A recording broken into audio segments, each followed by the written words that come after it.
Assalamualaikum warahmatullahi wabarakatuh. Anak-anakku sekalian, pada hari ini materi yang akan kita bahas adalah regulasi kepegawaian.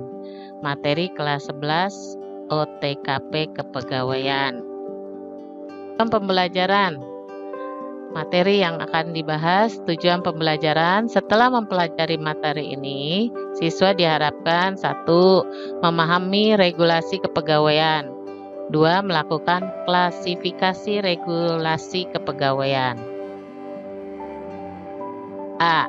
Regulasi kepegawaian dan perundang-undangan tentang ketenagakerjaan adalah setiap perusahaan yang bergerak di bidang perdagangan jasa dan atau barang dalam menjalankan manajemen dan operasionalnya membutuhkan regulasi atau peraturan kepegawaian.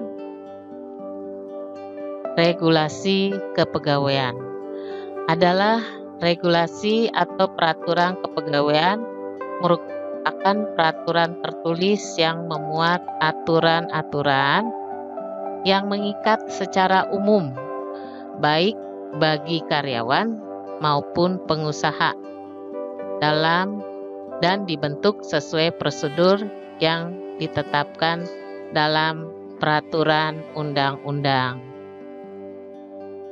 Sekarang mengenai fungsi dan regulasi kepegawaian. Di sini ada menjamin kinerja karyawan. Maksudnya adalah setiap karyawan dalam menjalankan tugasnya itu harus sesuai dengan job deskripsi yang sudah ditentukan perusahaan. Gunanya untuk mengatur harmonisasi perusahaan. Dan yang kedua mengenai menjaga hak dan kewajiban. Maksudnya di sini adalah pengusaha dan karyawan memiliki kepentingan masing-masing. Di sini pengusaha membutuhkan karyawan untuk membantu kinerja perusahaan, sedangkan karyawan menerima gaji sebagai haknya dari hasil kerjanya. Agar di sini hak dan kewajiban berjalan baik, maka perlu diikat dalam peraturan kepegawaian. Yang ketiga, itu menjamin kepastian hukum. Maksudnya di sini adalah bagi pengusaha maupun karyawan dengan adanya peraturan kepegawaian maka akan dapat terhindar dari berbagai macam gangguan. Setiap ada pelanggaran akan ditindak tegas. Jika perlu ada sanksi sesuai dengan tingkat kesalahan. Dan sebaliknya, kalau ada karyawan yang berprestasi dapat diberikan penghargaan. Jadi ada timbal baliknya. Yang kedua, sekarang kita memahami perundang-undangan tentang ketenagakerjaan. Itu diatur dalam Undang-Undang Nomor 13 Tahun 2003 tentang ketenagakerjaan atau sering disingkat UK. Yang kita ketahui bahwa yang kedua adalah memahami perundang-undangan tentang ketenagakerjaan.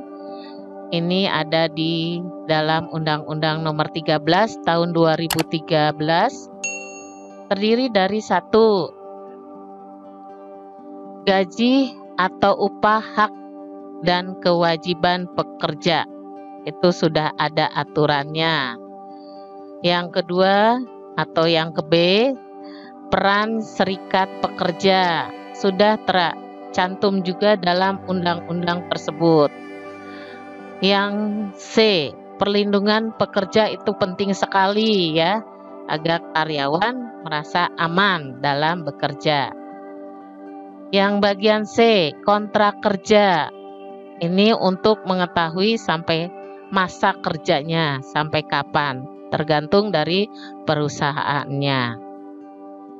Yang terakhir atau yang ke-E, keselamatan kerja, asuransi tenaga kerja. Ini perlu sekali agar pekerja merasa dihargai sebagai pekerja jika terjadi misalnya kecelakaan atau sakit yang begitu lama.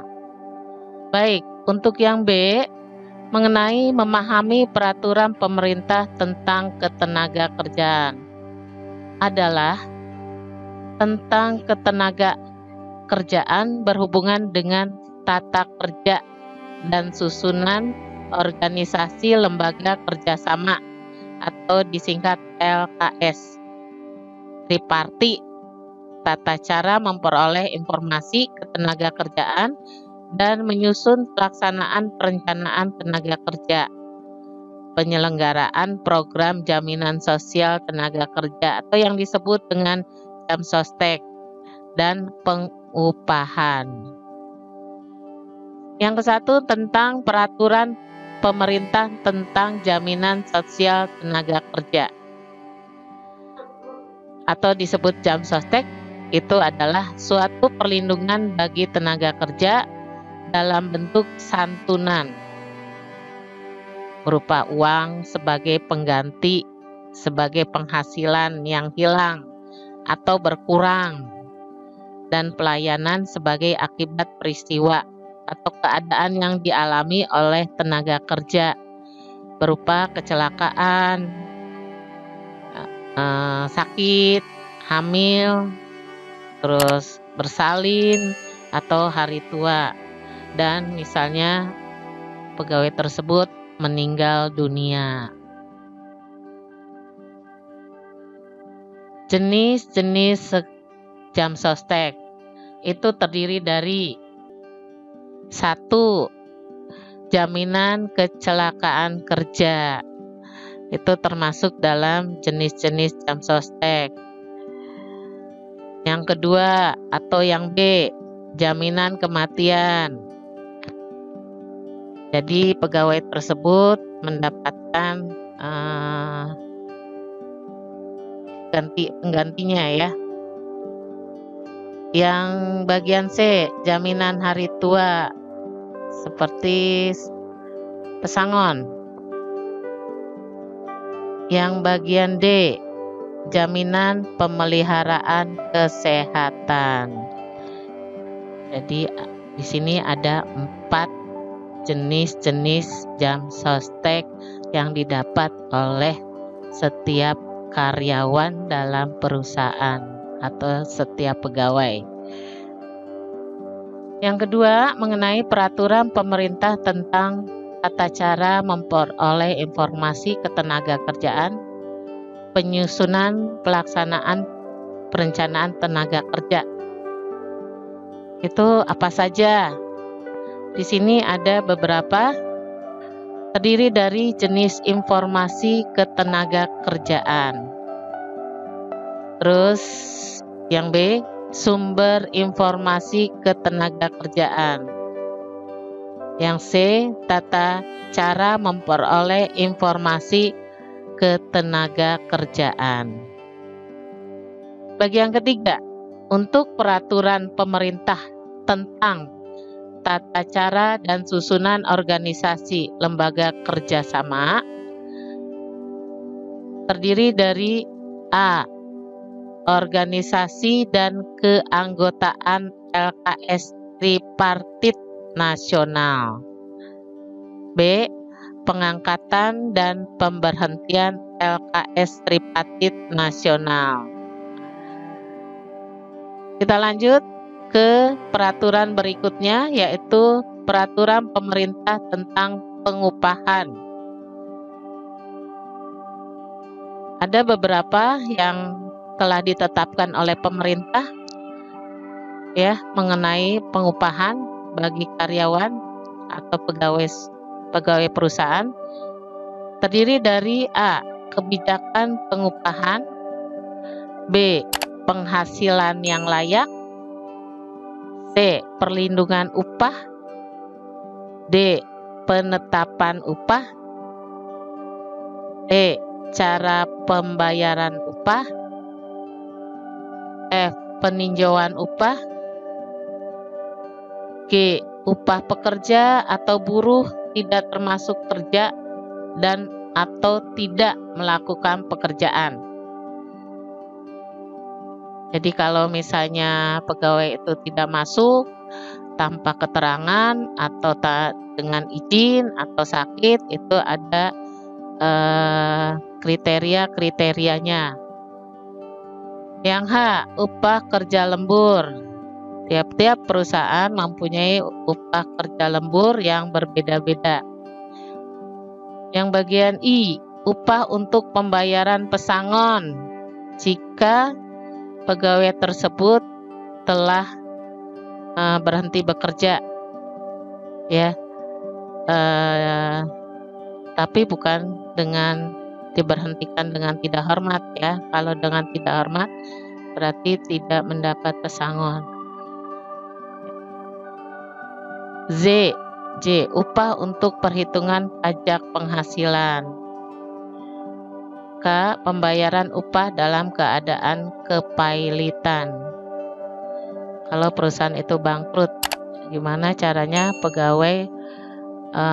perusahaan membayar pegawai dengan keadaan perusahaan bangkrut? Selanjutnya upah minimum, upah yang paling sedikit. Penetapan upah minimum provinsi atau kabupaten dan kota. Pengenaan denda dan pemotongan upah. Demikian yang Ibu sampaikan. Semoga menjadi manfaat ilmu bagi kalian. Terima kasih. Kita ketemu lagi di lain waktu. Assalamualaikum warahmatullahi wabarakatuh.